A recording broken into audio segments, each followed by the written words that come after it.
सनावद के निजी अस्पताल में हुई प्रसूता की मौत को लेकर परिजनों ने निजी अस्पताल के डॉक्टर पर गंभीर आरोप लगाए हैं। खरगोन जिले के सनावद में निजी अस्पताल में एक प्रसूता महिला की मौत होने का मामला सामने आया है।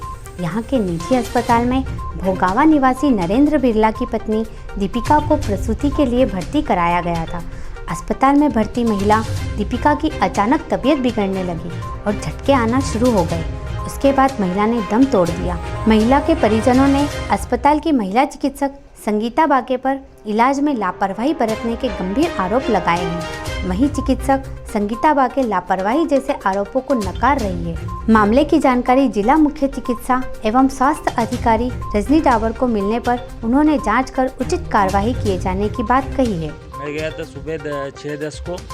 6:10 के बाद मैडम के पास गया था, बोले 8 बजे होंगे, 10 बजे, 11:30 बजे, फिर उसके बाद 2 बजे टेस्ट करेंगे। और उनको बोला तो बोले कि मैं ज़्यादा टेस्ट नहीं कर सकती, इन्फेक्शन फैलेगा। तो इन्फेक्शन उनके सीरियस पेशेंट है, आपको चेक करने के लिए आना पड़ेगा। तो बोले कि नहीं आऊँगा।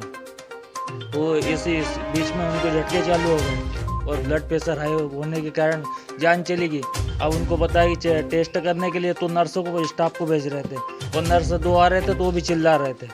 तो मतलब पेशेंट की लापरवाही है उनके पास, स्टाफ पूरी तरह से लापरवाह है।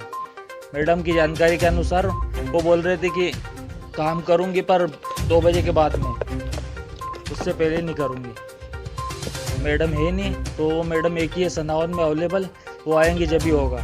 मैंने कहा कि अगर आपको कुछ भी ऑपरेशन वगैरह कुछ भी करवाना हो तो कर देना फटाक से, क्योंकि सीरियस पेशेंट है, उनको तकलीफ हो रही है, ब्लड प्रेशर हाई हो रहा है, दर्द पेन ज़्यादा हो रहा है।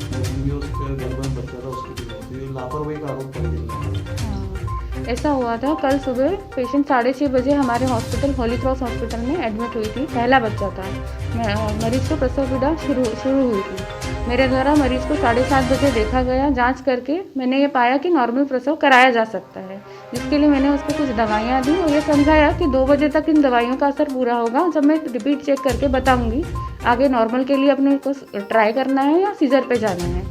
इस दौरान 9:30 बजे प्रसव पीड़ा बढ़ने के समय जो पेशेंट से दर्द सहन नहीं हुआ, उसने मुझे बोला कि मैडम हमारा सीजर कर दो, हमें दर्द नहीं सहन हो रहा है।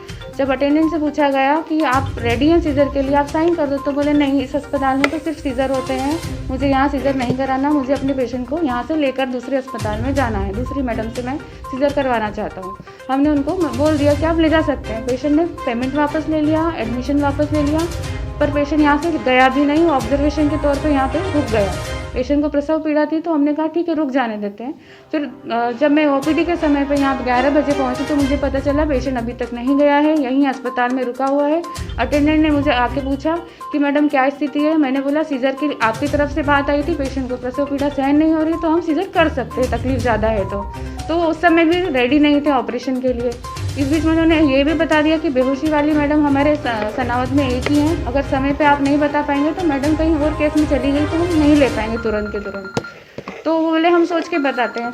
करीब 12:30 बजे के आसपास मरीज़ को इस बीच झटका आ गया अचानक ब्लड प्रेशर बढ़ने से, जो शुरू से अभी तक नॉर्मल चल रहा था। बच्चे की धड़कन और मरीज़ का ब्लड प्रेशर सब कुछ अभी तक नॉर्मल चल रहा था, प्रसव पीड़ा धीरे धीरे बढ़ रही थी। तो उन्होंने बोला कि मैडम आप जल्दी से जल्दी सीजर कर लो। बेहोशी वाली मैडम से मेरी बात हुई, उन्होंने बोला मैं 1 बजे तक आती हूँ, 1 बजे अपन सीजर के लिए ले लेंगे। जैसे ही अटेंडेंट रूम से बाहर गए, ऊपर से सिस्टर मेरे पास दौड़ती हुई आई कि मैडम मरीज़ को झटके आ गए हैं। झटके के समय पे मरीज़ का बीपी 150-110 के अराउंड पाया गया, जिसके लिए उसे सारे इंजेक्शन झटके रोकने के लिए, ब्लड प्रेशर कंट्रोल करने के लिए दिए गए। उस समय तक बच्चे की धड़कन ठीक थी, पर पहले झटके के बाद मरीज़ गंभीर अवस्था में पहुंच चुकी थी। फिर मैंने बेहोशी वाली मैडम और मेडिसिन के डॉक्टर को तुरंत बुलवाया। इतनी देर में दूसरा झटका इतनी इंटेंसिटी के साथ आया कि मरीज़ की जान तुरंत चली गई और बच्चे की धड़कन पेट में मिलना बंद हो गई। अचानक ब्लड प्रेशर बढ़ना, जिसके कारण झटके आना, और जो दूसरा झटका था उसके बाद पेशेंट सडन कार्डियक अरेस्ट में चले गए। तो आरोपी का कहना है कि जैसे उनको मैडम जानकारी लगी तबीयत बिगड़ी तो आपको बुलाया 11 बजे, आपने 11 बजे समय दिया, फिर 2 बजे 11 बजे तो ये था कि पेशेंट के अटेंडेंट जाना चाह रहे थे, जा रहे थे, तो मैंने अटेंडेंट से पूछा कि आप क्या चाहते हो, तो बोले कि हम अभी देखना चाहते हैं कि क्या करना है। मैंने बोला सीजर करना है, जल्दी से बताओ, कर लेते हैं। पेशेंट स्टेबल कंडीशन में थी, ब्लड प्रेशर बीपी और बच्चे की धड़कन नॉर्मल चल रही थी। बार-बार बुला रहे थे वो लोग और आप नहीं आ पा रहे थे। नहीं, मैं इस अस्पताल में ही रहती हूँ। सुबह 8 बजे भी मैंने देखा गया और वो तकलीफ थी उनकी, दर्द नहीं सहन कर पाने आने वाली। तो लापरवाही भी करते इसकी जानकारी माँ बेटी को लोगों की। लापरवाही इसमें ये हुई है कि जैसे ही मरीज का ब्लड प्रेशर और जो झटके आने के बीच में कोई समय नहीं मिल पाया, तो मैं पहले से उनको ये अवगत नहीं करा पाई कि ये झटके आने की समस्या क्या होती है, इसमें मरीज को क्या क्या कॉम्प्लिकेशन हो सकते हैं और इसमें अचानक जान चली गई, क्योंकि ये सब 5 मिनट के अंदर हुआ।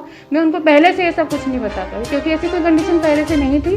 अगर होती तो मैं बेहोशी वाली मैडम का इंतजार ना करके पेशेंट को यहाँ से रेफर कर सकती थी समय रहते। बेहोशी वाली डॉक्टर का भी लेट नजदीकी आना बताया गया। नहीं, वो ऑलरेडी केस में थी। आ नहीं पाते हैं वो। नहीं, वो ऑलरेडी दूसरे केस में थी। इस चीज़ की जानकारी मुझे थी। ये मैंने पेशेंट के अटेंडेंट को साफ साफ, जो खुद भी डॉक्टर है, उन्हें समझा दिया था कि आप समय रहते बता दो। और पेशेंट को सीजर करने की कोई अर्जेंट कंडीशन थी ही नहीं, सब स्टेबल चल रहा था। वैसे भी हमारी तरफ से 2 बजे तक का नॉर्मल ट्रायल चल रहा था। दर्द थोड़े बड़े, पेशेंट मना कर रही थी कि मुझे नहीं कराना है नॉर्मल डिलीवरी, इसीलिए सीजर होना था।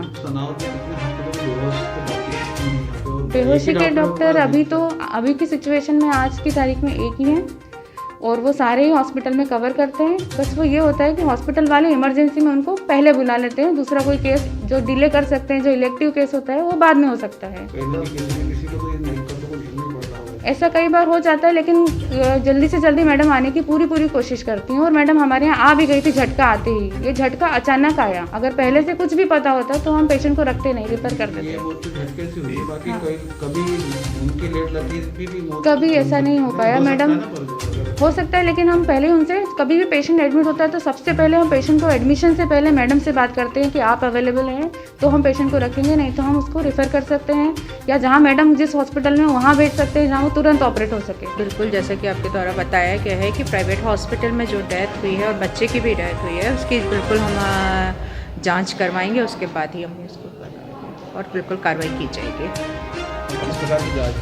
जांच की कार्रवाई करेंगे कि उस हॉस्पिटल में क्या व्यवस्था है, क्या था उनकी केस शीट में, कि कब महिला कब आई थी, उसकी क्या स्थिति थी, ये पूरी सारी जांच की टीम बनाई जाएगी और उसको भेज के जांच करा के बाद उसको जो डॉक्टर ऑब्जर्व कर रहे थे उन्होंने भी माना है कि हमारे से लापरवाही हुई है इस मामले में। तो इसके लिए बिल्कुल, इसके लिए कार्रवाई के लिए हम तो कार्रवाई करेंगे। यदि वो वहाँ पे जो भी होती है उसके नियमानुसार वो कार्रवाई की जाएगी। जांच हॉस्पिटल में अगर एनेस्थीसिया नहीं लेता है तो ऐसी दशा में क्या ऑपरेशन किया जा सकता है? नहीं, यदि एनेस्थेटिस्ट नहीं है, यदि प्राइवेट हॉस्पिटल में, क्योंकि वो लोग मतलब बुलाते हैं या वहाँ पे होना भी चाहिए तो ही मतलब आप ऑपरेशन कर सकते हैं। बिना उसके तो एनेस्थेटिस्ट नहीं है तो आप ऑपरेशन कैसे करेंगे? मैम, सनावद में 5 अस्पताल और एक एनेस्थीसिया वाले डॉक्टर है, तो वो किस तरह से चला पाएंगे बिना एनेस्थीसिया वाले डॉक्टर के? चलता क्या है वो अस्पताल? नहीं, बिल्कुल नहीं।